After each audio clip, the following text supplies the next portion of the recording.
Well, good morning, everyone. My name is John Kania. For those of you who I have not met, I am a managing director at FSG. FSG, along with Aspen, are co-partners in the Collective Impact Forum. And I spent a great deal of my time researching, writing, and consulting in the collective impact space. And I have two tasks this morning. The first is to, if you guys can put that up, is to remind everybody of this really cool app that you can download that has everything Collective Impact Forum and conference on it. If you haven't done that yet, feel free to do so. And my second task is to introduce our morning plenary. Now, in kicking off yesterday's fireside chat, which for those of you here, I hope you'll agree was absolutely great, with Eric Liu and Norm Rice. My partner, Steve Patrick, mentioned that the Collective Impact Forum at last year's annual funders convening put a stake in the ground around equity needing to be at the center of our collective impact efforts. And certainly equity was very much a topic even in our two sessions that we had yesterday afternoon for those of you who were there. What we want to do is deepen our exploration of equity this morning in this next session. And we have a marvelous set of panelists for that conversation. But before we begin the panel, I want to share a few of my own personal reflections on the importance of equity to collective impact. What do we mean when we say that equity must be placed at the center of collective impact? For me, personally, this means a few things. First of all, it means we're going to actually do the work of collective impact differently. In our work, we must specifically and overtly examine issues of power, access to power, and access to opportunity structures. We must pay explicit attention to policies and practices and culture that are reinforcing patterns of inequity in community. We must develop targeted strategies that specifically and differentially take into account any underlying advantages that certain groups have, as well as disadvantages that other groups face. And throughout every aspect of collective impact, we must bring to the table those whose lives are most affected by the results of the work. Indeed, without vigilant attention to equity efforts to align and coordinate resources, and this is what collective impact is about, right? Aligning and coordinating resources, but without vigilant attention to equity, we can inadvertently reinforce institutional patterns that promote disparities, which I think is the opposite of what we're trying to do. And of course, constrain progress for the most vulnerable. So first, placing equity at the center is about doing the work differently. Second, placing equity at the center of our CI efforts means we actually need to show up for the work differently. What I'm learning about equity is that you can't make progress on the outside in your community unless you're making progress with equity on the inside, with yourself as an individual and with your organization. Now at FSG, we are very much in the mire, in the muck of going deeper on our own commitment to equity. We're asking ourselves the uncomfortable questions of how do we as individuals need to change? And how does FSG as an organization need to change if we're going to be better contributors to creating a more just and equitable world? And we are still very much deep in the muck and mire of trying to figure this out for us as individuals and us as organizations and us as a player in this sector. But what I can tell you right now is that for me as a professional, this is simultaneously the most liberating and most terrifying experience of my professional career. I'm not an expert in equity. At best, I am an eager and oftentimes stumbling learner when it comes to equity. But this much I do know. This way, putting equity at the center of our work, this way lies transformation.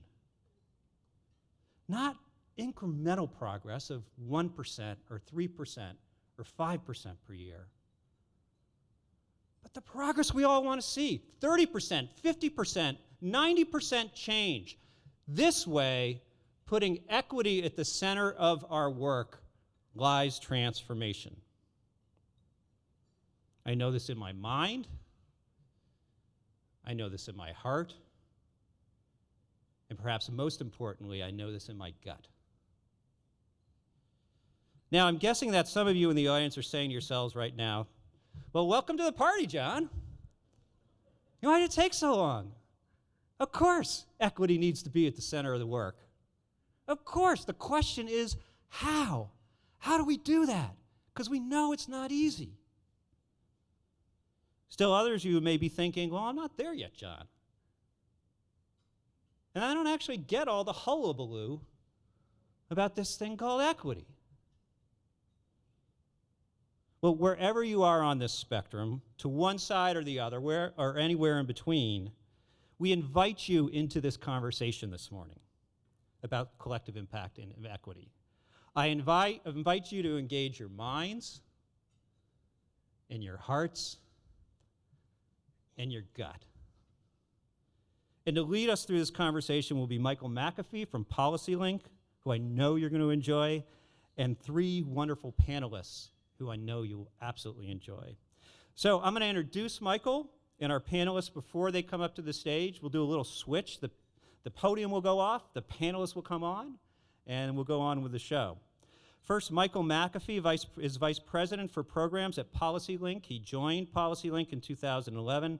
Under Michael's leadership, PolicyLink has emerged as a national leader in building cradle-to-career systems that are ensuring that all children and youth in America have a pathway into the middle class. Reverend Starsky Wilson is President and CEO of Deaconess Foundation, pastor of St. John's Church, the beloved community, and co-chair of the Ferguson Commission.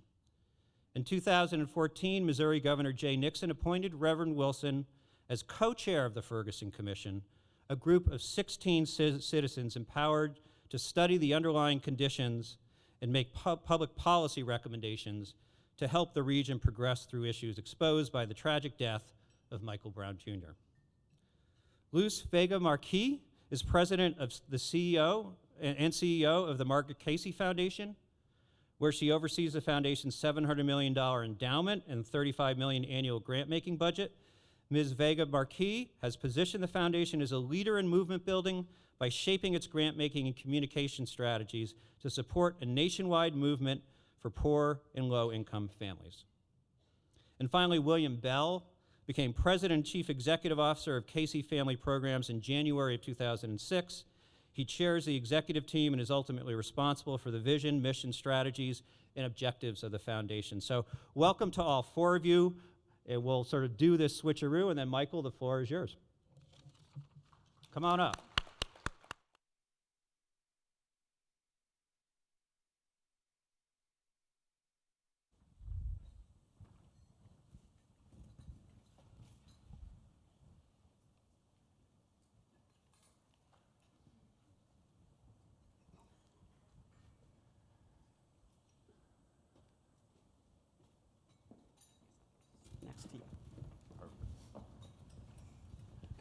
So good morning. I wanted to start with a few remarks before I turn to my colleagues to share some opening remarks and then jump into the questions. And I want to start with this question of, if not equity, what are we doing? To me, I came to this work to deal with the structural problems that have been created by our society. And having worked in philanthropy and the federal government, and now with a national policy shop, I've often wondered why it's so difficult for us to do what we ask folks to do on the ground. And what I mean by that is, when we think about this work, we get excited about looking at the data and it's saying to us something is wrong. And we want to craft a response. And all across the country, we're crafting responses. But there's something in our system that we're not always seeing on the front end. Like, how do you get down the road on a collective impact effort and equity isn't there? If we're not doing equity work, what is it? If we're not trying to hold the interest of a population, what are we doing? If we're not trying to share power, why continue to talk about engagement? The work for this moment in our evolution of large-scale community change is about us figuring out how do we align contributions differently to get a better result, to actually do transformative work. And one of the most important things that I've learned as a leader is to figure out, before I start a new something,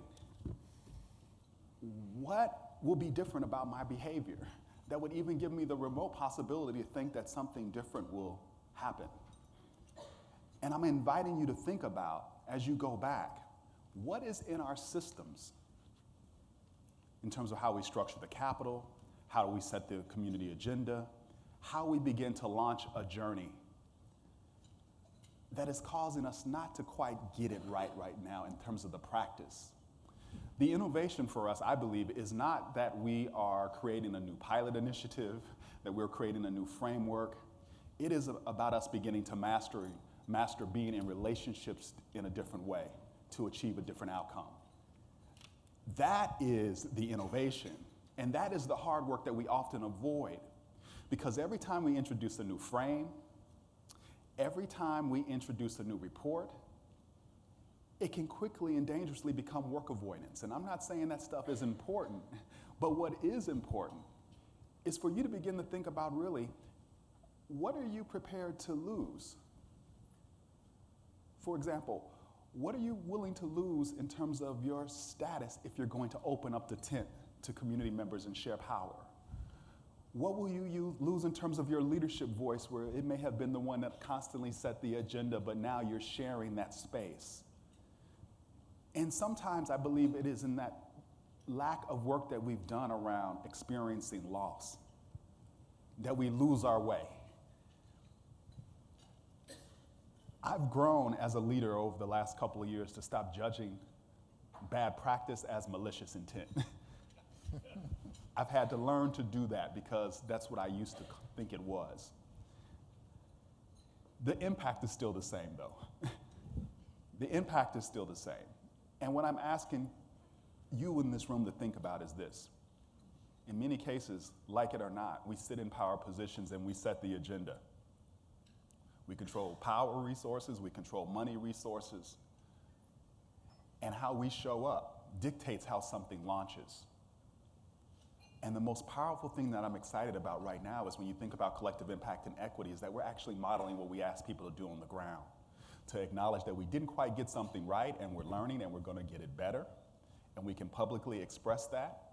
We can support each other on the journey to figuring out how do we have greater impact. That is our job, folks. That's what learning and continuous improvement looks like. And we can't be afraid to do that. It makes no sense to look at the data and then choose not to do transformative work. It makes no sense to look at the data and not want to deal with the most vulnerable. It makes no sense to look at the data and not want to deal with race, to not want to deal with structural issues of oppression. What's the point? We didn't have to look at the data. And if you can't talk about race, if you can't talk about equity yet, follow the data. It's going to lead you to the same place. And the question for you will be, as an individual leader, is how do you take up your role to do something that is transformative? And what are you prepared to lose in that journey? So I ask you to think about that as we think about this entire day, and you hear from my colleagues. What is it in your system that has your system not necessarily wanting to take on race? Or we'll talk about it, but we'll shift quickly to something else. Or will not want to take on the structural problems that cause the outcomes to be so poor in your community. Because if we can begin to ask what are the barriers in our system, on the front end, we might just be able to do something about them instead of us avoiding the work and pushing all of our responsibility down to nonprofits and community members. That is the huge disservice. That we look at data, we do a call to action, we step away from the table, and we leave the most vulnerable, the nonprofits and community members, to have to figure it out. We're better than that. So as we go to the day, just think about what is in your system. How can you show up differently to be transformative? And how will you as a leader do what I think is the most fundamental thing? Figure out how to focus the energy of the collective on what is the work for this moment in time. For me, the work at this moment in time is getting population level results. And to do that with an understanding that I can't do that without attacking structures, that I can't do that without sharing power, and I can't do it without the mastery of skill to align contributions in new ways. I have to be a master of that. And that's before I even step out into the world to bring that consciousness. And we all can do that. It's what we write about, it's what we ask everyone else to do. So it's great that we are at a place now where we can be on that journey ourselves and join. So with that, thank you for allowing me to share a few insights, and I'm going to turn it to my colleagues to open up with a couple of remarks, and then we'll open into questions. Yes. Good morning. Good morning. Buenos dias. It's great to be here with you because I want to share a couple of pieces of data about Marguerite Casey Foundation with you. I want to tell you, our staff is 50% people of color. The program team is all people of color, 100%. My leadership team, 60% women of color. The board of directors, 75% people of color. Our grant-making program, 80% of our grants are made to organizations and communities led by people of color. Those institutions are led by people of color. I share this with you to let you know that it is possible to have equity at the center. It is possible, and I'm not bragging, we're sharing data, right? That's right. There's a little bit of bragging in that. But I want to say what I've learned in 15 years. Marguerite Casey Foundation is 15 years old this year, in August of this year. And we've been in a different path by supporting and nurturing movement building in poor communities across the United States. We chose poverty as our area of endeavor. We realized with $700 million, we cannot make a dent, even a little tiny dent in this. So we thought that we go at it differently. We thought about engaging families in a political way so they can bring their voices to the table and make a difference. I bet that policy can be crafted differently if we heard from families directly. I think they have something to say. And we have to think about the way we, mostly in foundations or in the general public, in our society, think about poor people. We don't see them. When they're in the room, it's like they're not there. We don't count their voices. We ignore them. And we're trying to change that. And let me say the way we've changed that. In our movement building strategy, we learned that we can in fact measure movement building. And we go about measuring in terms of, first of all, we give general support, long-term general support to organizations. And the toughest thing we had to do was to give up issue designation. We don't count our grants by issue area. We count our grants by making change at the local level. That's what we do. And how we do it is, one, we look at infrastructure development. We look at the engagement of people, leadership development, multi-generational leadership development at the local level. We look at the policy gains, the policies, bad policies that have been stopped by communities. We look at networks, and I'm going to tell you about that in a moment, network building, and lastly, the impact on families. So in 15 years, trying to figure out, oh, really? how do you do this at a network building at the local level in order to bring organizations that have never worked together, and many of them at the not-for-profit sector are so afraid to step out and get involved in advocacy and activism. You know why? Because foundations have told them that's a no-no. And they're afraid to lose their money. And we know that maybe you can stop funding them, but you know they can in fact do that. They can in fact engage in policy. They can in fact engage in activism. So I think until we change that and we change the power interaction with our grantees, we're not going to make the progress that we want to see in communities. Thank you. I'm very pleased to be here and pleased to be a part of this conversation with these esteemed partners. I am, quite frankly, I come to this conversation based upon a difficult experience.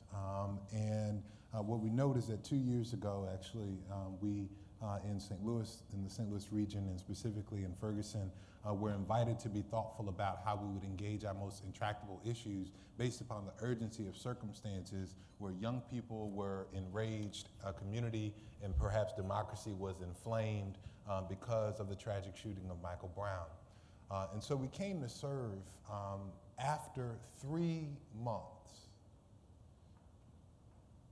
After a 90-day vacuum of leadership from elected officials, from those who led major institutions, in October, beginning our work, being commissioned in November, beginning the work in December, the Ferguson Commission was brought to bear to bring some community conversation to this issue. But in the meantime, while Michael Brown was shot on August 9th, on August 10th, young people who saw themselves in his reality because they graduated from broken school districts, like the one he was one of the last students to graduate from, or because they grew up in broken neighborhoods like the one around Canfield Green where he lied, or because they saw themselves in his experience because they too knew officers like Darren Wilson and had to figure out how to react and respond to them. Or because they were like students from nearby University of Missouri, St. Louis, who did all the things we tell them to do. Go to school, pull up your pants, take your hat off in the building. All stuff we tell them. You see, I already did. I got 3 boys, I say that a lot. They did all the things that we tell them to do, and yet they know that they're still the first generation of Americans that will not do as well as their parents, perhaps because they've been twice kissed by God's son, or because those who organized in the Show Me 15 campaign had not been responded to by state legislators at that point, or by those in the city who were trying to raise the minimum wage. All of that being said, they led before the state reacted. They led before philanthropy followed. They led before elected officials responded to the issue. It took us 90 days to catch up. Except for those who understood that the reality of their work didn't happen only in their role, but rather their person called them forth.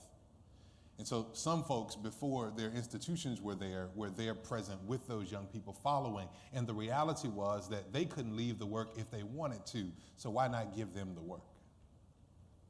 Giving them the work was our orientation to the work of the Ferguson Commission. It was to say that if we're really going to resolve this issue, if we're going to develop a common agenda in community as informed by community, then we must begin with community voice. That this process must be one that is not only affirmed but authenticated by young people in our community. While I have the occasion to talk about other experiences at Deaconess Foundation in a moment, perhaps, what I want to suggest first is that maybe we need to have the conversation in the parsonage before we begin our work. Before I accepted the invitation of the governor to take on leadership of the Ferguson Commission, I convened a conversation with groups of folks who were already engaged in leadership in Ferguson. Those groups happen to be folks like Tef and Tori from Hands Up United, or folks from Organization for Black Struggle like Montega Simmons, or the young ladies who started the Millennial Activists United. All these indigenously led, authentically instantiated organizing and activist groups or you can call them protest cliques, is what we had at the time. But in order to go forth and accept this work, to stand next to the governor, to stand with funders and try to mobilize people to say they're actually responding to this work, before I did that, I had to ask them permission. And not only did I get their permission, but they told me a bit, they gave me some constraints. They said, you can go, Reverend Starsky, we with you. One of them said, you new money to us. I didn't know what new money meant. But who turns away new money, you know? So she said, you new money with me, you got it. She said, you can go ahead. And they participated in the process. She said, but this is the deal. You gotta be willing to walk away if it seems like they're trying to take advantage of us. You gotta be willing to stay in the streets, and we'll make sure that you still have place in the streets. And you gotta be willing to invite us into the process and make sure that the process is ours and not theirs. What they were saying was your work has to have soul, it has to be rooted in something. And the reality is all of our work must have that as well. What they're saying is, it's our work, we're inviting you into it, but it comes with constraints. So you gotta be authenticated, and you have to understand that you owe it to us. Thank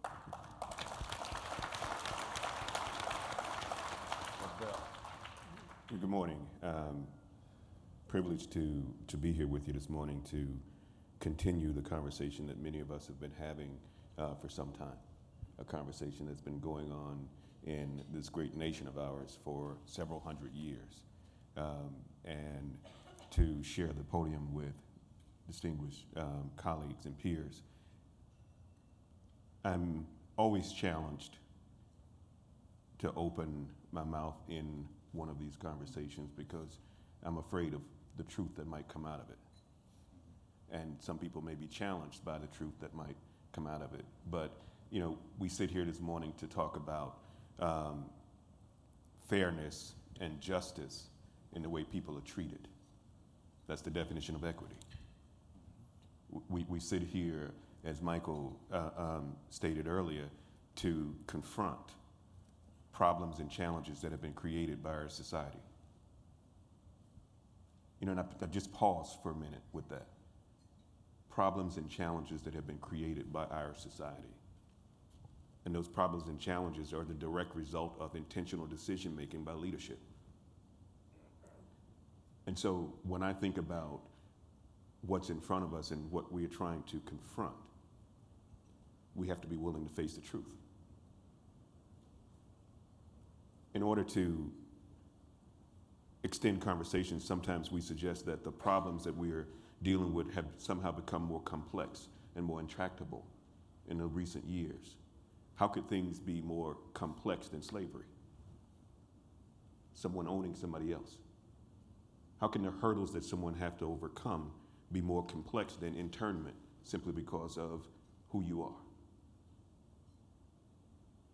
The question is, are we willing to really confront the problems and challenges that have been created by society? When I think about collective impact and what's in front of us, you know, my first challenge is, how do we define and operationalize collective? Is it a collection of philanthropies? Is it a collection of groups from the community?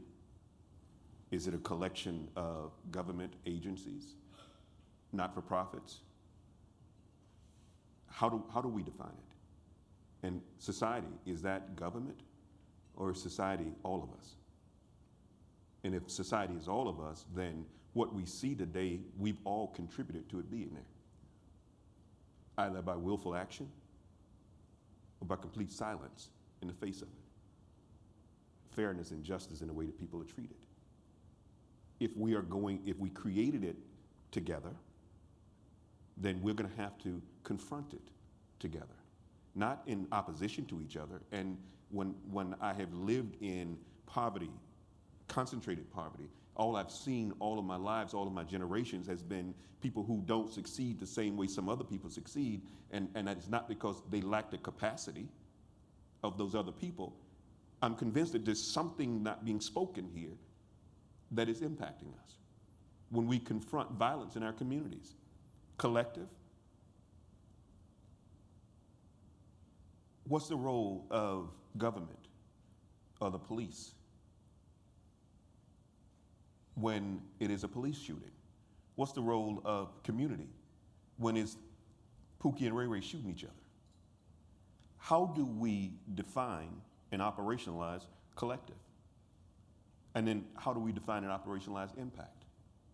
Because you see, impact, for me growing up in rural Mississippi, was not the same as some of my colleagues who I met for the first time when I went to college. I graduated from a high school in rural Mississippi, the number 2 person in the graduating class. I got to college and almost flunked out because I was confronted with the fact that the education that I received and being number 2 in my class was inferior to the education that the people who I met for the first time who understood what physics was. The only closest I came to understanding physics in high school was physical education. And so for me, the conversation in front of us is really about what are we really willing to confront? When you have a collective conversation about violence, you get into who did the shooting. You get into who made the rules that allowed the shooting to occur.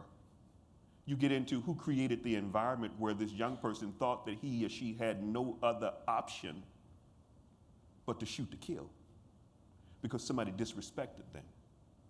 But when you understand it and operationalize it from where they sit, when all I have left is my respect, and you try to take that from me, then I'm going to defend it with my life and yours if necessary.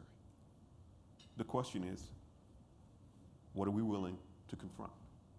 And how real are we willing to be? Thank you.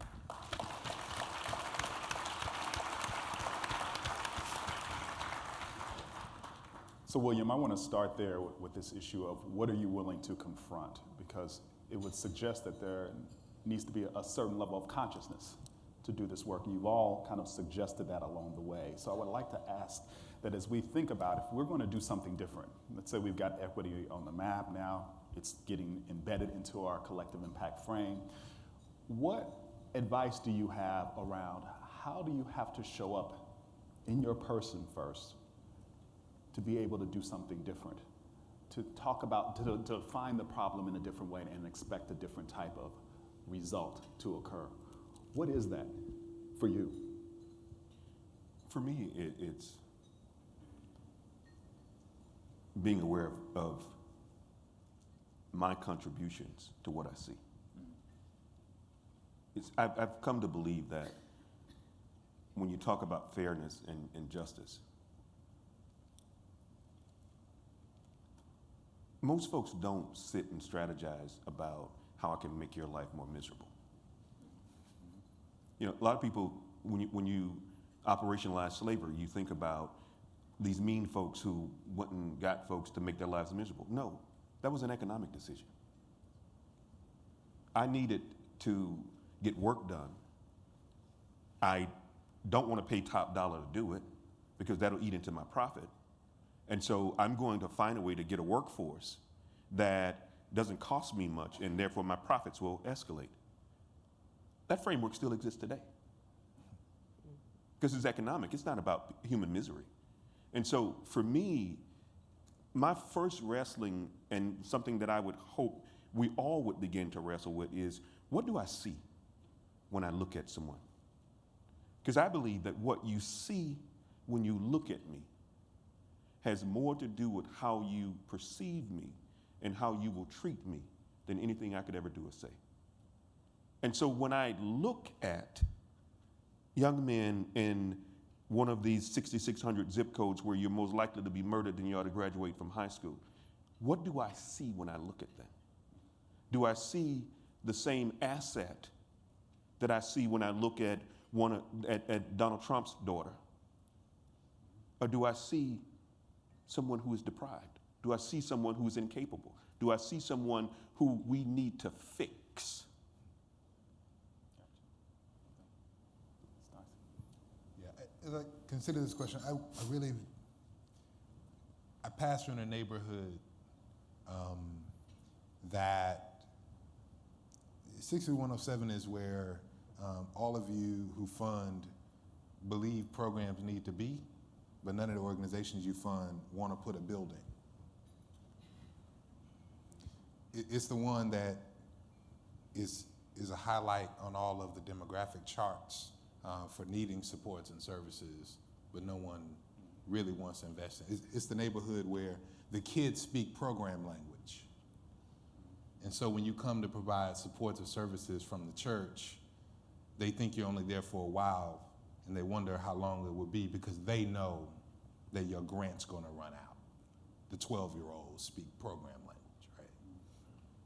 And so as I considered that, when I came to work at the foundation on the 12th floor of a large office tower downtown, a shiny table where board members can come around, they feel comfortable, and that kind of stuff, on the floor under the chamber, I had to wonder, what was that about? And I had to wrestle with the reality of my moral purpose in that space, in that place.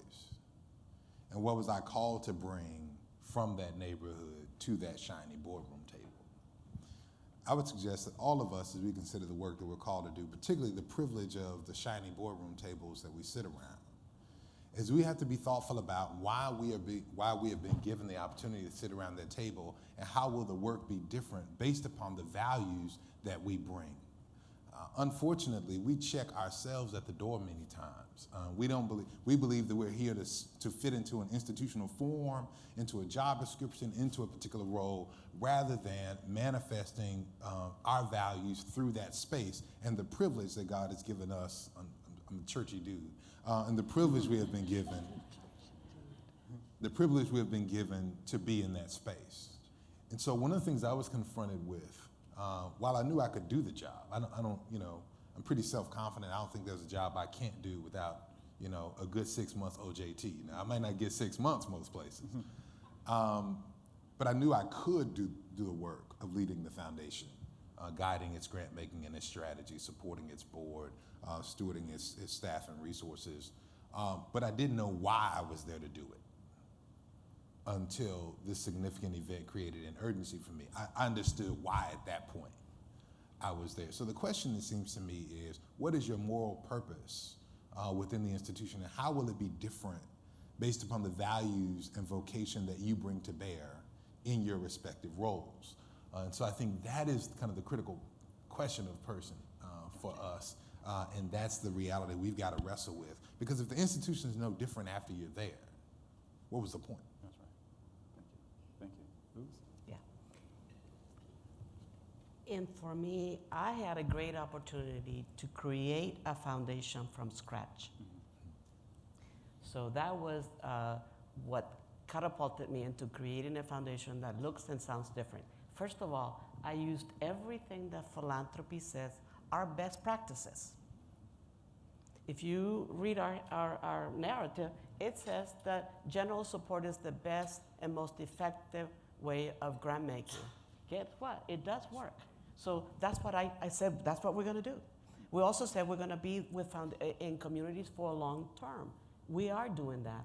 I've been in certain communities now for 15 years, supporting organizations on the ground and developing leadership at that level. So I think the other thing that we confronted is race. What I learned in my wisdom years is that we have to be courageous to speak the truth, speak truth to power. We have to be able to understand our communities.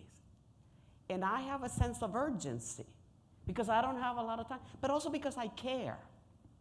I care that kids in communities are killing each other. I care that mothers are working 2 or 3 jobs and not able to feed their children. I care that they cannot buy disposable diapers. I care that people do not make enough money to get an apartment. In San Francisco, my hometown, I'm dismayed that it takes $4,000 to rent a 1-bedroom apartment. I don't know where we're going, but if we don't stop to think about the consequences of our actions, to think about that we're hoarding money to what end, I don't get it. I think we need to figure out, how do we change our systems? See, that's what I think we all need to be about.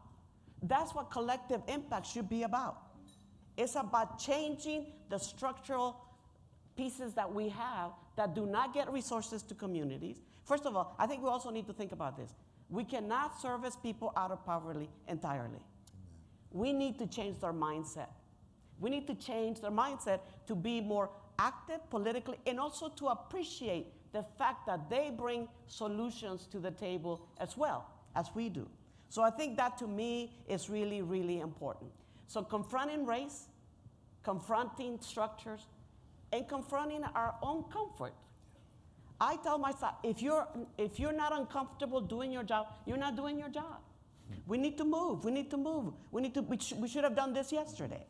So I think that's what I want to leave you with, a sense of urgency.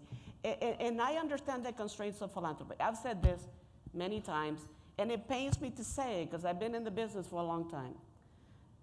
Foundation philanthropy is a bastion of conservatism. Like Martin Luther King said, we need to remember what creates philanthropy and what makes it necessary. We need to think about that. And on the other hand, we've created not-for-profits that I said earlier are afraid to engage. Because I've been told to my face, oh, but you're going to take my money if I do lobbying. I said, no, I'm not. You can do it, and we provided legal support to organizations to be able to look at this different. I understand, I might be an outlier, way out there. But I think that in the spectrum, we could do things differently. We could do things differently. And I hope that in this conversation and in the next 3 days, you'll engage that way. Because I think it is, if we're not going to do it, then why are we here? So let's talk about this doing something differently. There is often this desire to do something, and then we will often hear, but my board doesn't want to deal with race. And so we have two parallel systems running. One where there's a group of people who experience race as something very real and things happen because of it, and another where it's like, this is not where we should wade into. How do we reconcile that so we can do some new work? Because it's in that space of that tension that we start negotiating away the transformative standard. And the strategies somehow become less sharp, less bold. And yet we're then still looking and complaining that we're not hitting the mark. So how do we manage that tension? Because it's real, and we haven't figured out how to break through it yet. We have. We have? We figured it out. All right. It's just not many of us are willing to pay the price. You see, I mean, look at the folks that you look to and you say, oh, they were great. Yeah. And most of them, it's past tense, they were great because they're dead now. Mm-hmm. If you haven't found that thing for which you're willing to die, then you're not yet fit to live. That's Dr. King. Mm-hmm. I'm not suggesting that we all need to run out and die. Don't get me wrong. I got a 7-year-old, a 9-year-old, I got grandsons. I want to be here. But the challenges that we are confronting, it's about life. And when you go with systems that we have created as a society, there's a reason for those systems to be created. And so if we are going to attack the violence issue, there's a gun lobby, there are gun manufacturers, there are people who make and sell guns legally, there are people who transport and sell guns illegally, but they're making money. And Luz said a couple of times, you're going to take my money away. Well, they're saying the same thing. If I participate actively in the reduction of weapons that can be used to take people's lives, you're going to take my money away. I'm not willing to let you take my money away. And so the question is, how real are we willing to be? And how uncomfortable are we willing to be? How urgent are we willing to be? And are we ready this time? Because this is not the first time we had this conversation. And can we know this on the front end before we devolve away from that into a program? Exactly. Programs don't change things. Yeah. Strategies change things. Mm-hmm. Programs are just tools to get strategies to an effective place. And programming has become the vehicle to transfer money from here to there. And that's just what we're doing. And we can go back to 1960s when the Kerner Commission was created because there were riots in cities all over this country every summer. And these same 6,600 zip codes that we're still talking about today.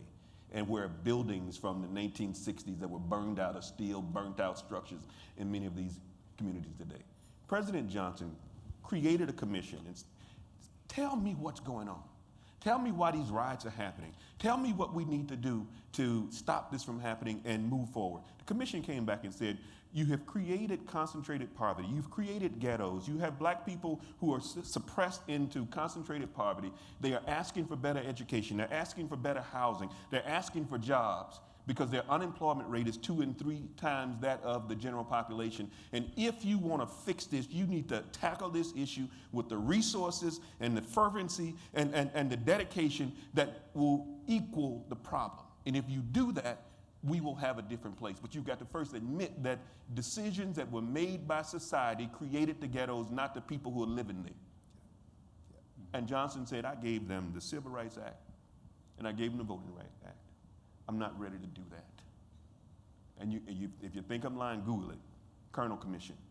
The report is still sitting there with the same things that they recommended then that would be recommendable today, and if we were simply willing to confront it for real, we'd make progress. But as long as we're playing games, we're dealing and dancing around election cycles, we're dealing and dancing around grant cycles, not willing to commit for 15 straight years to an intractable problem in a community that has been left behind, we're going to keep getting what we have. Perfect. So William, on this point, if the knowledge is known, so Luz and Starsky, I'd like for you all to answer this. If the knowledge is known, how would we launch a new collective impact effort, assuming that you couldn't write a report about the problem, couldn't do that? What would you do differently? So assuming that we already know what to do, you talked about best practice. What is your advice about how we would launch with an equity lens in a new way? Yeah, my orientation is always to start with the people. I mean, I think I'm helped by William kind of recentering Kerner because I'm thoughtful about King's last sermon and his unfinished sermon. So his last sermon was essentially if he preached it today, he titled it "Stay Woke." The name of the sermon was "Remaining Awake Through a Great Revolution," and he preached it that last Sunday at the National Cathedral in Washington D.C. And he talked about the experiences of going to Newark and Harlem and seeing women living in homes, living in tenements with holes in the roof and rats and roaches coming in on the children. But his unfinished sermon was why America may go to hell, that he was preparing to preach. I would begin, I think about King and those kind of bookmarks because we would begin with those experiences and we would ask those women that he engaged in Newark and in Harlem about their lives, and we would ask them what they would have us to do. We would empower them and center them. So we would go from his kind of last sermon, the unfinished sermon, to the unfinished campaign, the Poor People's Campaign that he was organizing when he was cut down. So we would start in that space, and we would start with that work, and we would move from there, and we would seek through those things, through that power of voice, power of presence, and through the power of those experiences to actually build power for those people. This question about whether the board is ready is work avoidance. That's work avoidance. Yeah, it is.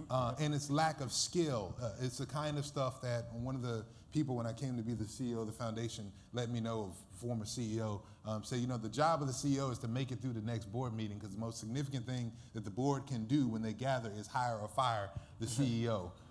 That's the kind of conservative nature about the work that we bring to it. If the board's not ready, the CEO's not doing their job.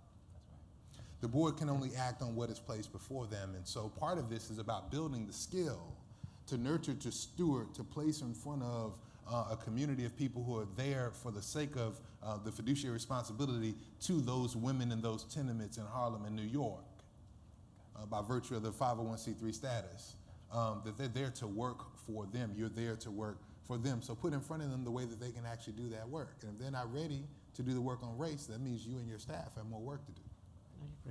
I agree. But I want to say that starting with the people, I think is the most important step we can take.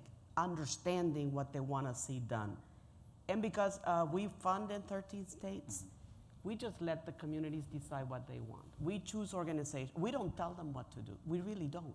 And it is very disconcerting from a foundation point of view. Because how do you measure things? How do you do this? How do you do the other? But you got to trust the people. You got to trust the people. I think the boards will come along if we as CEOs have the courage to engage them in an honest conversation about what's good. But I want to talk about, I know the issues are enormous, but you know, we have to think about how you eat an elephant, a little at a time. And I want to tell you that I'm here to tell you that we have seen changes in communities that are amazing. I want to share one. Proposition 30 and Proposition 47. I think you know these from California. You know, in California, the organizations we work with, and supported by other foundations, I think that's the other issue. We are comfortable with attribution. And I told the board that. Don't expect that we're going to win the Marguerite Casey Foundation. No. We working with other colleagues. We don't have the money to do that unless we just pick one or two organizations. So I think that's important to consider. I think in California, organizations there, most of our grantees, worked in communities with voters that are not usually engaged. And they recruited 1 million new voters. And they provided the margin of victory, 50% of the margin of victory for both Prop 30 and Prop 47. That's a win for communities. The fact that the Rio Grande Valley can stop bad immigration laws, 86 bills in 1 year. To me, that's victory. To me, that's engagement. So let me tell you what we decided to do as well. From the beginning, one of my board members used to say to me, you need to do something about an organization like an AARP for families. Okay, we're doing it. It's called Equal Voice Action, and it is a C4. And it is a C4 because we need different mechanisms to engage people on the ground. If we don't have the political power, if the organizations, the communities don't have the political power, we're not going to see the change we want. We can write all the policies we want, but people need to be active and present. Because as I've been told many, many times, you change a policy and then either they don't fund it, or the next time you turn around, it's changed. And it disappears. So I think it's important that we're vigilant, that we're courageous, and that we engage our boards in this process. I bring my board of directors on site visits after the grants are made to every community that we fund. We're just in Knoxville, Tennessee, talking to the people who are trying to bring a new economy to coal country. So I think that these are things that really, and have honest conversations with them about what has failed, what hasn't worked. And I always tell the grantee, do not come asking for money. You need to bring solutions. And when you talk about solutions and what you're trying to do in your community, then we can talk about money. But not until you bring a thoughtful engagement of the base and good solutions to the problem. So I think that is really important. So I have one more second to say that. I'm here to tell you that Marguerite Casey Foundation has shown, one, that change is possible. Two, that you can engage people on the ground and do it within the constraints of the law. That you can find organizations led by people of color, and guess what? They do really good work. They do really good work. Because you know what I learned before, that bill, I think it was 624 in California, there was an uproar because foundations in California did not fund organizations led by people of color and community. And foundations created a fund to give $10,000 to these organizations. It was a $10 million fund, and now it disappeared. That is not what we need. We need real change in the way we think about these organizations on the ground. Hold them accountable, yes. I have to say that I learned that funding in these communities, about 3% of our, maybe 2.5% of our grantees, they took us for granted. They didn't say what they were going to do. And they expected us to continue to fund them. I said, absolutely not, we're not going to do it. But you said I said, yeah, but we have a partnership. I deliver, you deliver. We do what we say we're going to do. I think we're running out of time to be talking about losing time and effort and good resources. So I think that's what's important. We need building new relationships in communities with community leaders. That's what we need. Luz, I want to stay with you for a moment. You talked about, you gave us a data story when you started. Yeah. About your organization. What's been the value add of that in terms of helping you be more conscious, bring greater soul to collective impact in terms of equity?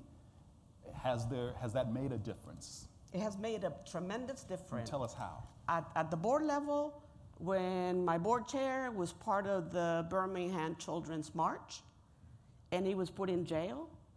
So that helps when I'm telling him, we got to organize and we got to move people. He understands that. We have Pat Schroeder on the board. She told me the best way to beat organized money loose is organize people. Organize people then. So okay, I get it. We have wonderful people on the board that understand these communities. Having a program team that's all people of color, I think what it does, it brings community within them. So it's about building bridges across race, across ethnicity, across egos. It's very important we do that. So that our program officers can collectively demonstrate how that happens, I think is important. The awareness and understanding in community. Let me tell you, one of the toughest stories is, so we just had a convening in San Diego with 100 of our grantees in California. And we were very much participating in the discussions and whatever. And at one point in time, the grantees looked at us and said, okay, now you got to get out. We got to make some decisions without you in the room. Okay. And it was very hard even for our program officers, because they feel like they're very much part of the community. But I think being singled out because we're part of the foundation, I think that was an okay story. But it's about that power that we have learned at Marguerite Casey Foundation, to surrender the power of the foundation in terms of how we mitigate that power. Because our brand promise is to ask, listen, and act. So we're always asking communities what to do. We act upon what they say, and we listen well and try to deliver in what we can. So I think that's what's been important for us and why they make a difference. Knowledge of communities, understanding of communities, the ability to have a conversation. What we reveal to one another in these settings is different when you don't understand communities. That's right, thank you. Starsky William, what are you doing in your organizations to ensure that it has the consciousness that you're expressing today? I mean, part of it is intentionality about hiring. Who's on the team is critically important. And so we've been able to both make sure that our team is diverse, that our leadership structure is inclusive, and we've also kind of set tables to make sure that we're listening to community in an ongoing way. So over the course of the last 3 years, we've established a policy advisory board and a community advisory board. We fund related to children and advancing child well-being, so we think it's wholly appropriate that we got an 11-year-old, that we have teenagers on our community advisory board. So that's just a part of the work. They're well informing us, and they're keeping our board of trustees and our staff accountable for what we say we want to do, and making sure that we're informed in that process. And so I think there's some structural realities that we're able to embed to make sure that we're accountable in these communities. It's also the case that we've got to agitate that team once we've got them. We created a director of community engagement position at the foundation. We're a small foundation, particularly sitting where we are in this kind of setting, because we're local in our community. But I found it problematic that I was on the streets of Ferguson at night and my director of community engagement was not. He's younger than me. He's an African-American young man, but he was engaging in the comforts and the privilege of where he had been oriented. And so we had to have some one-on-ones and say, why is it that I know these people and you don't? And why is it they're more comfortable with me than they are with you? That is your role structurally, but you're not showing up that way personally. And so I think we've got to engage in some very intentional agitation around who we are in community and how we expect our teams, our volunteers and otherwise, in order to engage there. So I'll say the final one about volunteers. Some things you got to put on the line. This probably won't be good for the YouTube video, but I had an ascending chair while all these things were breaking out in Ferguson that would not have been the best chair for the work I thought we needed to do while we were in Ferguson. And so I took the risk of doing the work with the board to put someone else in the chair. And the person that we put in the chair was well equipped and they had solid resume, but they also put on a little green hat to be a legal observer on the protest lines. And so for the work that we had to do in that moment, I didn't need the person who was calling me after the protest to ask me why I was there and what I said. I needed the person who was there. And so we have to be intentional about our governance work, about our HR work, and about the agitations and engagements within our work if we're really going to do this well. Thank you. Great. Yeah, I would echo Starsky and Luz in their comments, and would just add that we're pushing ourselves to recognize that we are one voice and not the voice. And so when you come into KC family programs, you are taught and indoctrinated with, we don't tell people what to do, as echoed by Luz and Starsky. There are multiple sectors, and let's go back to this, how do you define and operationalize collective? So we think about this conversation as a 5-sector conversation. And that each of those sectors has a different role. And when one sector gets engaged in trying to perform the role of another sector, we got challenges. And so when you think about those 5 sectors, there's the government sector, the elected. Many of the other 4 sectors spend most of their time saying that the government sector doesn't know what it's doing and is incapable of achieving the results that is necessary. But the challenge with that is the government sector is the only sector that is authorized to make the decisions that the government sector makes. They are the biggest funder in the game. All of the giving across every category for philanthropy in 2009 totaled about $45 billion. In 2009, federal, state, and local government spent over $600 billion on education alone. And look what we bought for it. We're pushing for this conversation to be aligned so that all of those voices are there. Government, philanthropy, business. There are a lot of business efforts across this country where business is trying to solve these challenges. But they're trying to do it from a business mindset in a business room, directing and leading like CEOs do. The not-for-profit sector, where I put the faith community, the civic organizations there, and then the 5th sector, the one that both Starsky and Luz have been talking about. The 5th sector, not clients. It's public sector number 2, us, people. And most of the time that I've mentioned 5th sector to folks in those other sectors, they go to client. They go to people in need, as opposed to an equal voice that has just as much right and much capacity in this solution-finding, solution-implementing challenge that's in front of us as either one of those other 4 sectors. And so our push really is to challenge all of us to engage from that 5-sector perspective so that we can leverage the investments that we're making. Because philanthropy cannot give its way out of the challenges that are in front of us. Government cannot alone legislate or tax its way or police its way out of the challenges that we're in. If we are going to define collective as all of us, then we've got to make space for every voice, and especially the voice of the 5th sector. Perfect. Thank you. We're getting ready to get your questions ready. We're getting ready to ask one more question, then we're going to turn to the audience. You know, when I was younger, a civic leader told me once, and it stayed with me. He said, you know, Michael, people don't come to this work to feel bad. And he was talking about board service particularly, but this is really heavy work, right? And I can just kind of feel the weight in the room. And so I wanted to ask you, how do we strike that balance of not worrying about feeling good, but staying rejuvenated so that we can stay in the fight? And what is your advice to folks who may be in that space where folks are saying, man, this is heavy, and everybody may not come with that just built-in wiring where that's okay for it to be heavy. So how do we manage that?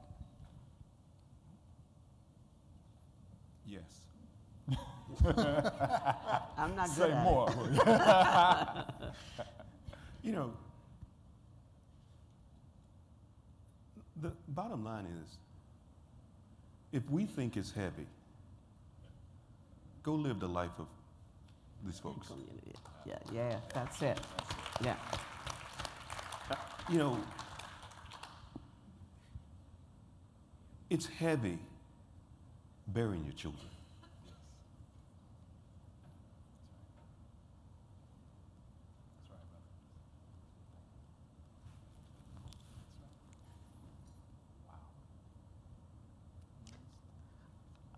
I get energized by people and by seeing the change in their eyes.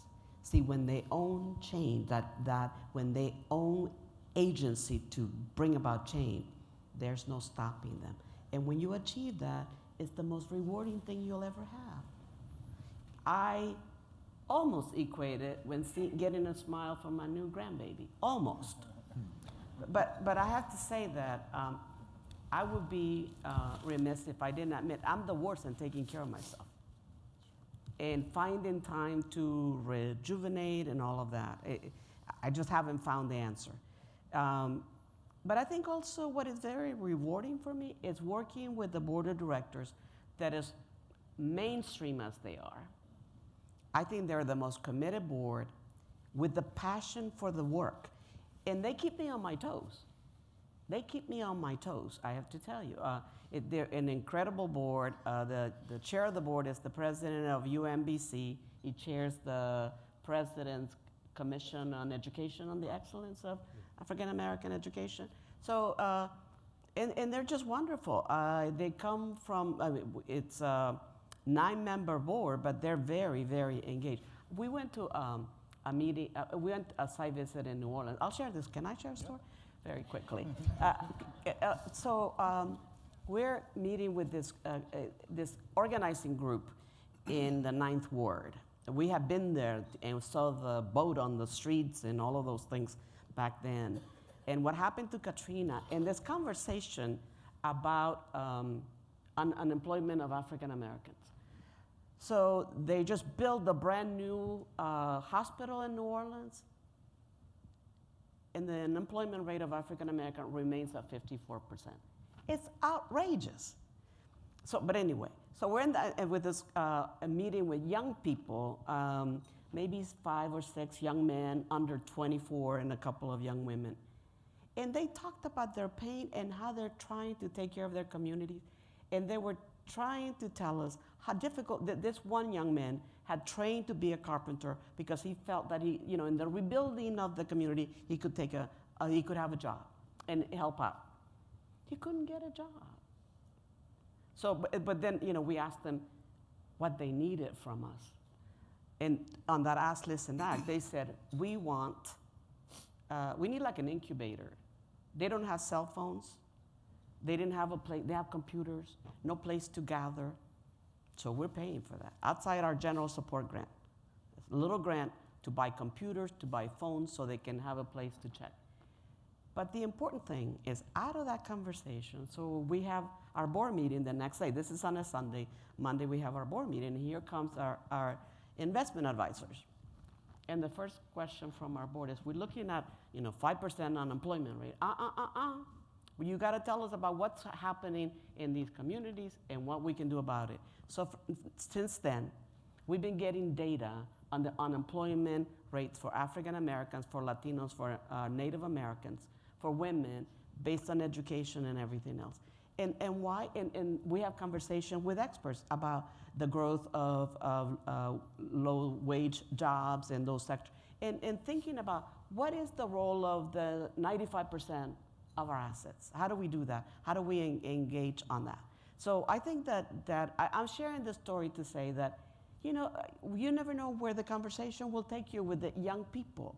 And it's really incredible. And I'm very proud. We have a leadership program called Shriver, for Sarge Shriver, Warriors, Youth Warriors Against Poverty. And we choose 15 young people from our communities every year, and we give them $5,000. And then we have a network of them, and they see themselves very differently. The young woman from Mississippi, from the Delta in Mississippi, saying, I mean, she's grown up with her grandmother taking to all of these meetings and stuff like that, and she knows what to ask, she knows what to do, and the leadership. So I feel better when I meet with young people who are trained and so committed, because I know they're going to change us. They're going to change us. And so let's just get ready. Thank you. Yeah, I think in order to kind of stay in this work, we've got to see ourselves, and I think it's just a good stewardship here.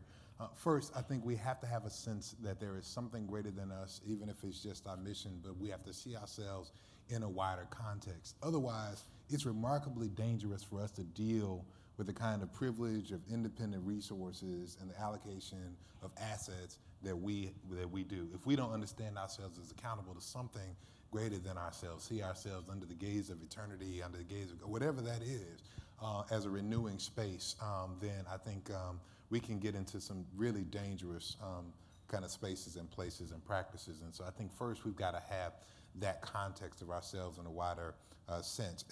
I am helped to find that in a community. So renewing oneself within a small group of partners for the sake of your own identity is critically important. And then I think, while for me this wider context of divinity, there is, of course, the reality. Alice Walker, I think, once wrote, a womanist theologian would suggest that the work of liberation requires rigorous dancing. That there ought to be space and time for celebration in our work, celebration in our collective, celebration with our community. Just this past weekend, we had an event called Children at the Center. And we had an all-day event at a local Boys and Girls Club. We were there with some of our grant partners, announced around the grants, had a serious conversation about child development accounts with our state treasurer, who has the responsibility of providing the supports for that throughout our state. And we tried to agitate people to move in an open election on that. But we also had bounce houses, and we had a hockey rink where kids could play, and I ate some ice cream with some of the kids in the community. So I think we need a space for that as well. And if in our collectives we're not creating an opportunity to celebrate for table fellowship, for the building and bonds and relationship, if all we do is come together to do work, then we could be any corporation. Someone once told me that the definition of a corporation is where you pay a lot of people who don't like each other to do stuff together. So are we building collectives or corporations or communities? And I think we're trying to build community, which is going to require us to stop, pause every now and then to dance and celebrate. Thank you. I like that. Very good. William, you wanted to wrap up? That was going to be my point, and around celebrating hope. To try and deny the reality of the heaviness of what we're dealing with is an insult to the work. Yeah. But you've got to identify examples of what you hope for and what you're working for and celebrate that. You've got to remind people who are living these lives every single day that there's hope in what they're doing and that they have achieved something.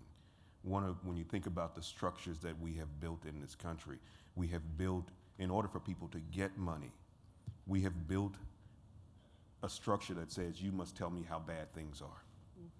And repeatedly tell me why you are needed to fix those bad things in order to get my money. You must take a segment of our society and say that they will never be fixed because they can't fix themselves, and therefore I need to keep giving you my money.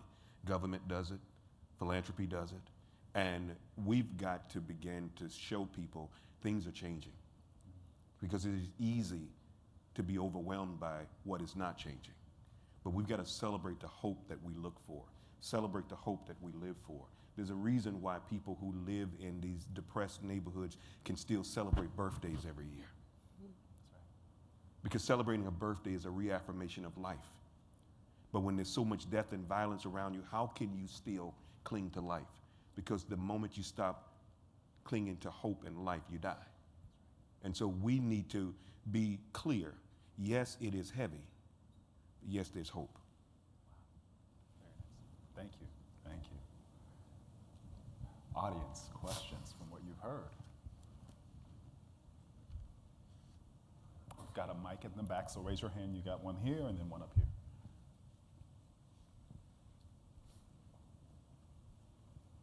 There's a gentleman with his hand up in the back over here. Thanks, guys. Wow. Heavy morning. Thank you, William, for making it real, all of you. Steve Patrick from the Aspen Forum. I just wanted to ask more about narrative change. So, William, you just hit on it again, kind of the need to reframe the conversation around assets, strengths, capacities.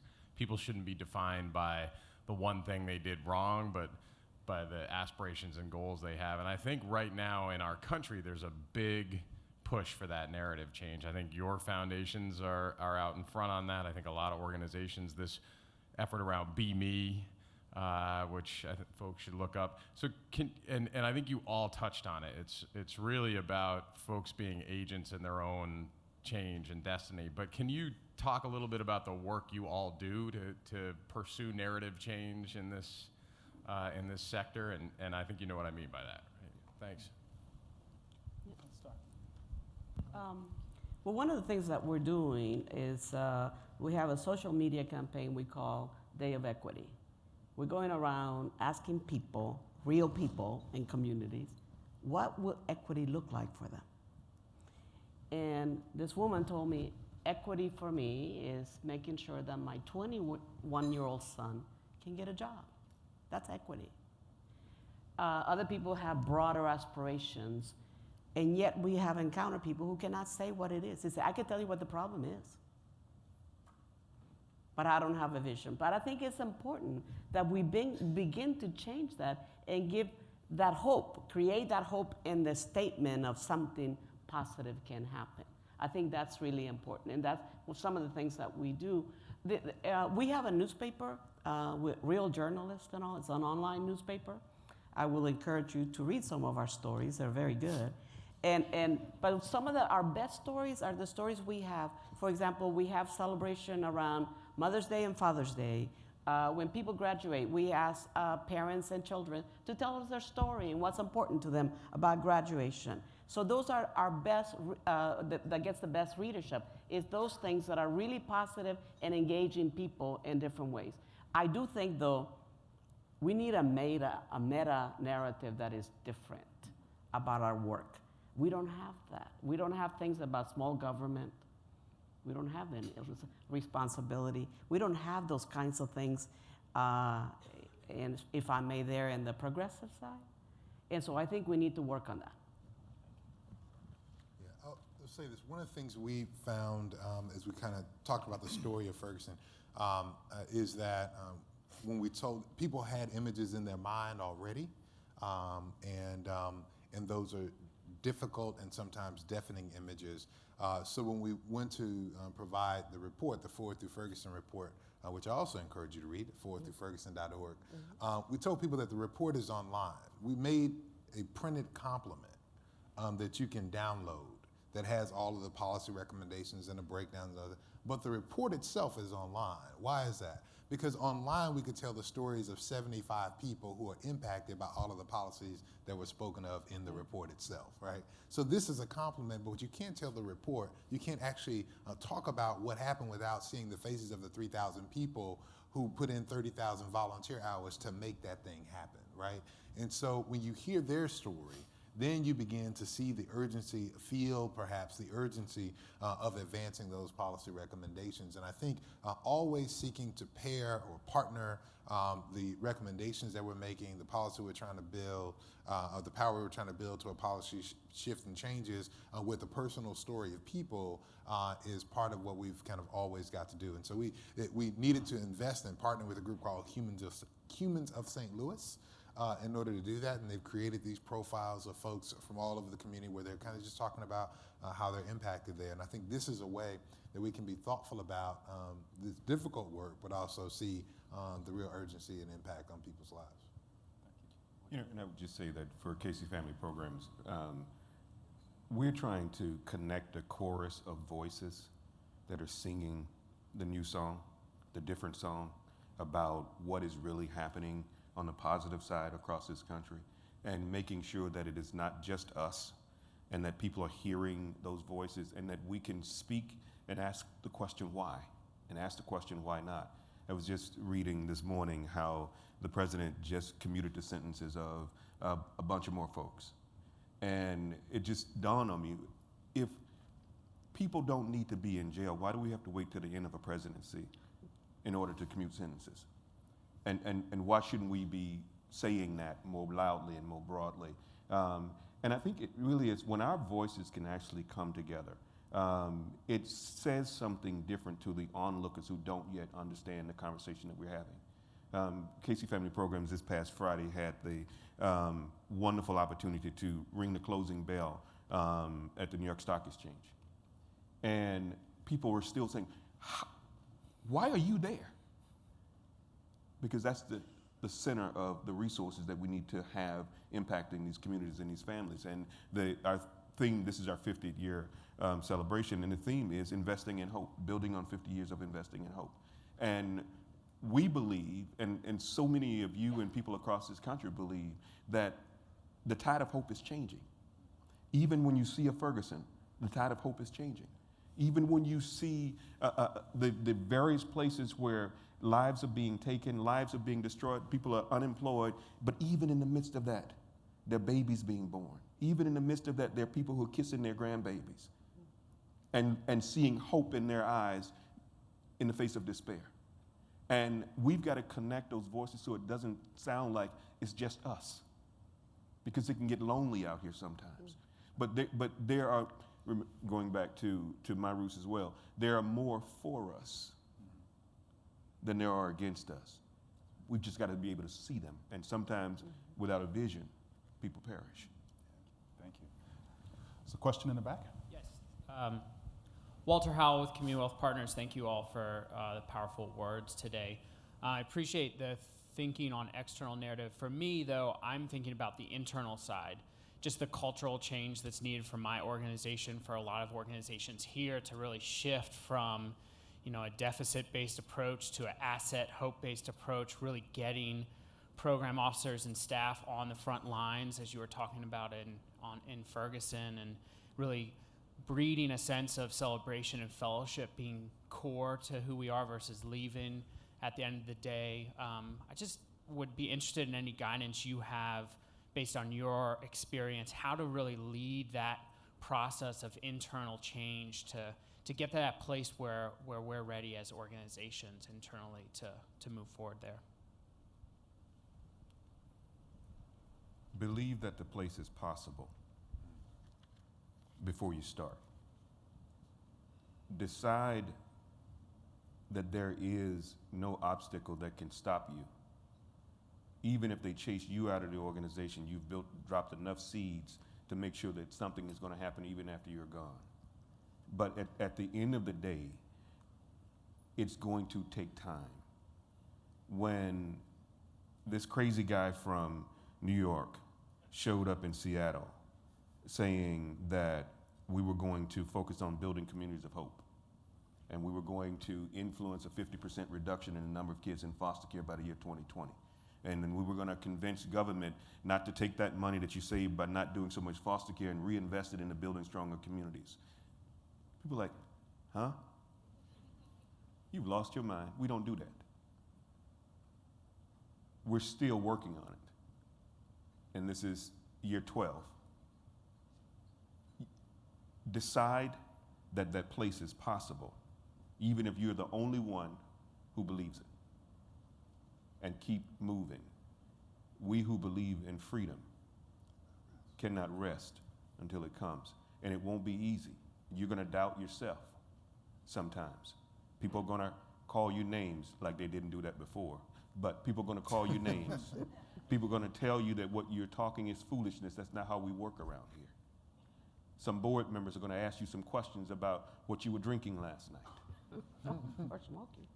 Or smoking, if you're in Colorado and Washington. Exactly. But you've got to keep moving forward. Thank you. Very good. Let's take another question. Hi, this is Ron McClain from New Orleans, the Institute of Mental Hygiene. And first, I want to thank y'all for this amazing, thought-provoking, and courageous presentations. They are on point. So mine is about conflict and how to deal with conflict, but just the context. So we all, I think, believe that we have to have multiple stakeholders involved in these collective impact efforts. And sometimes that means there are competing interests. And so I just like to maybe some recommendations and solutions about how to deal with conflict, particularly when there were stakeholders who were on opposite sides previously. And I think Reverend Starsky probably have had to encounter some of those situations where you have to bring people together to work collectively to address a problem when maybe previously they hadn't worked together. But also the context of politics at the national level, where folks seem to be sort of doubling down on divisive issues that will impact microcosms that might represent collective impact efforts in the various communities. So how, practically speaking, do we deal with some of those conflicts or perceived conflicts? Thank you. Yeah, I think there are a couple of things. First, we were having some conversation yesterday, and something I just believe is that often what we need to do is not just manage conflict, but we need to embrace conflict and create some conflicts, actually. I believe conflict is creative, and we have an opportunity if we can actually put folks in an appropriate space together and container to engage one another, that perhaps we can get to a better outcome. And so I'm actually going to suggest not that we attempt to avert it, but that part of this that we're talking about really building power and creating change is that we need to create some tensions and some conflicts and hold them long enough. I tell people all the time, the leadership challenge is leaning a little bit on Ron Heifetz, but the leadership challenge, the adaptive challenge we were dealing with in Ferguson required two things. I talked about those young people as leaders. The role they played was that they held the tension. They kept the region in disequilibrium long enough that somebody had to do something. And the great service they have done, and I continue to lift up their names, because I don't know that the Collective Impact Forum, I don't know that GEO, I don't know that some of our settings will be having the conversations we're having about racial equity and the way that we're having them if young people had not placed their lives on the line and gotten tear gas in spaces like Ferguson. I truly believe, I love them that much, and I believe that much in them. And that conflict has created new learning opportunities for so many of us where we could have avoided this otherwise. Now, the other learning piece that I put together in that space, the other leadership task, was to create a space of learning. And I think that was the commission's role. And so that the community had a space where they could come together and learn about things that they didn't care about otherwise, be agitated by some of those realities, and have folks who are from different spaces to model that learning together. Before we started our work, at the announcement of the commission, there was a big, kind of press release and that kind of thing, where the governor signed the thing and all of that. And I and my co-chair, Rich McClure, who's a businessman, recently retired businessman, led one of our large corporations, chaired the chamber board, chaired our largest business civic groups board. And we know each other. We've done work in other spaces together, and so there's no big thing. But it shocked people that at the announcement we hugged each other. Well, I know him. I hug people, Before we had our first meeting, like 2-3 weeks later, that shot was like it was a big fundraiser for the chamber where they saw people embracing one another and da-da-da. Talk about narrative. They had a narrative they were trying to sell. Well, the reality is that we knew one another, but we were in constant conflict throughout this process. We met every week, at least once, early in the morning, sometimes before coffee, and conflict is heightened before coffee. And we had to press one another about our defaults, because his defaults were to business market-based solutions, and my defaults were about upending all of that. But as we pushed on one another, we actually began to embrace one another throughout the process in a way that was transformative. And so I think we had to be held in that container. We held our defaults, but we came to build knowledge of one another. And so I say don't avoid it, create it, but find ways to hold it so that people can do the learning and change that they need to do. Thank you. Luz, did you want to say something? No. You was okay. All right. Another question. And there's a few people up front as well with questions. Is this on? Not a question, but a comment. Marcy Ronald, United Way of the Greater Lehigh Valley in Allentown, Pennsylvania. And I just want to say your entire panel has been incredibly inspiring this morning, and to just remind us that the work that each of the four of you are doing is important, not just for your own communities, but for our nation. Thank you. Thank you.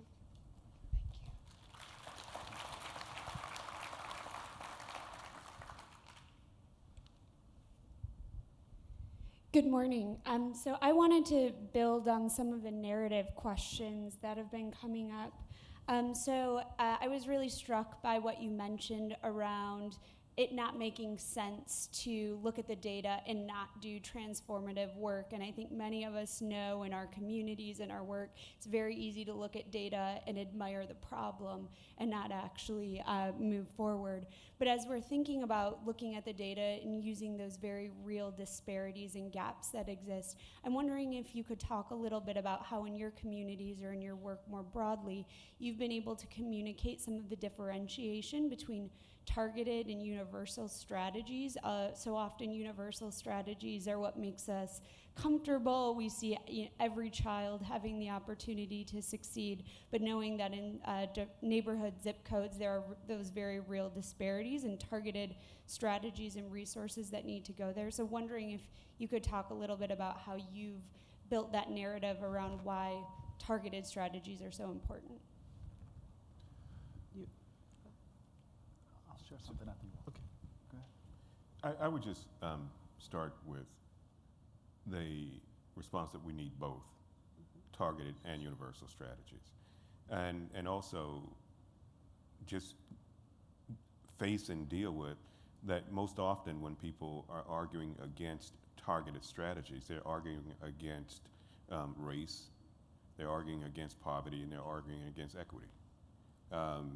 And when if you think about results that we have seen in this world, and I think Angela was probably one of the first people I heard quote somebody who said this, that when we make change for individual groups, we often benefit everybody else who are not intended to be a part of that change. And the example that she used was the carve out on the sidewalk. In that was a change that was put in place to help people who were challenged. But think about how many of us gravitate to that, particularly when you get up in years like me and you don't want to trip off the corner of the sidewalk, you look for that opening so you can step down. And I think it's the same. If we improve the schools in rural Mississippi, who 62 years later, Mississippi Delta has been told that you need to desegregate your schools. If we improve the schools in the Mississippi Delta, Bolivar County School District, it won't just make education a more achievable result for the black kids. It's every kid who would ever go to school in that school district. And how we talk about doing it, we can couch it in a targeted, because if you look at who is, from the data perspective, who is most disadvantaged, it will be poor black kids. But there's no way you can improve educational outcomes for poor black kids in the Mississippi Delta without improving it for poor white kids as well. And imagine if you made that change in Mississippi, and Mississippi came up and passed California, the changes California would make, right? So I think that there's a way to have a broader impact. How we deal with that, we have targeted strategies at the local level. And at the local level, our universal target is to nurture a movement of low-income families. We believe that all movement is local, and so we support local communities in making change. And then we gather them statewide and nationally.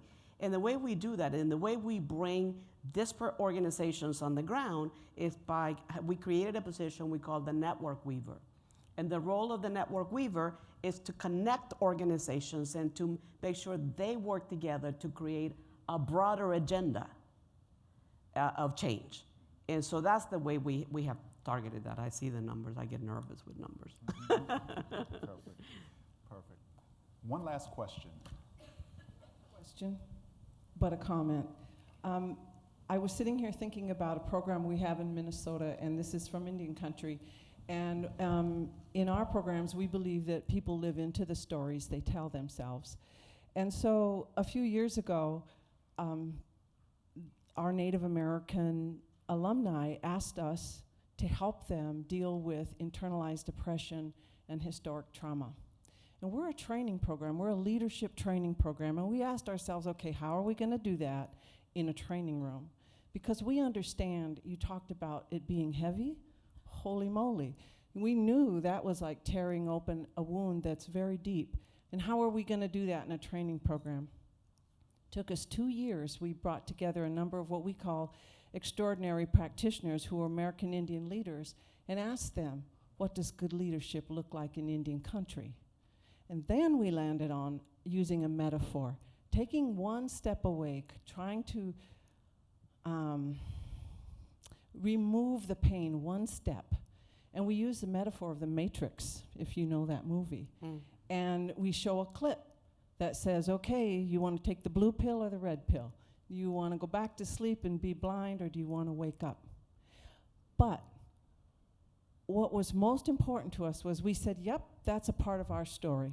That's a part of who we are. That's a part of our history, but we can't stay there. And so we talk about it a little bit, and we spend some time asking people, what's the matrix in your community? All communities have a matrix. What does it look like in your community? What are the barriers if you don't recognize it? What are the benefits if you do? And then we say, yeah, that's part of our story, but that's not our most important story. Our most important story is our cultural resilience and reclaiming the gifts, the strengths, and the talents that the Creator gave us. And that's where we spend our time, in recreating that story. And then everything else we teach throughout that week becomes skills to lead out of the matrix. Very nice. Thank you. Wow.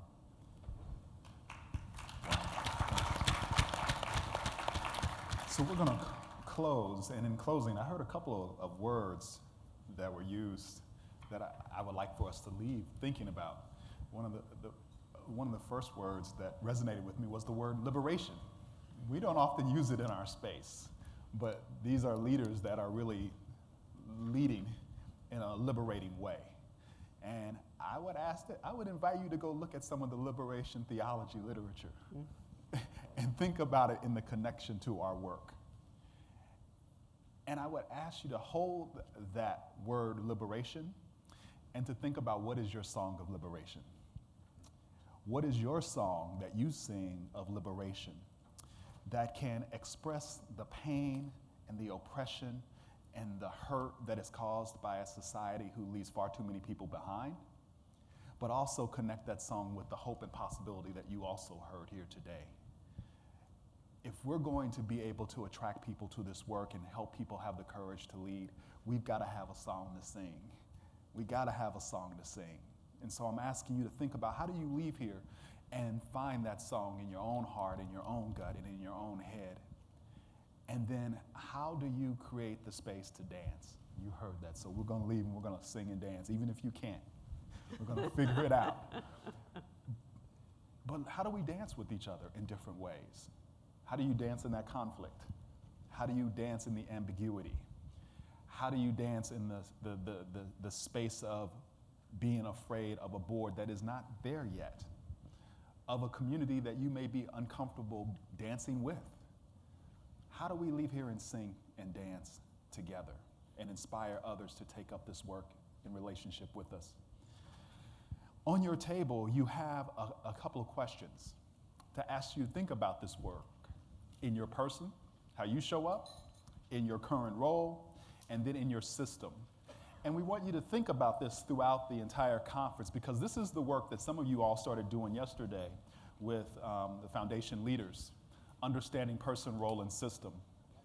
And we're asking you to think about how do you bring greater consciousness to this work. So if you think about this notion of liberation in the context of what is your liberating song that you will sing when you go back and you live out your person, you live out your role, and you live out your system, what would it be?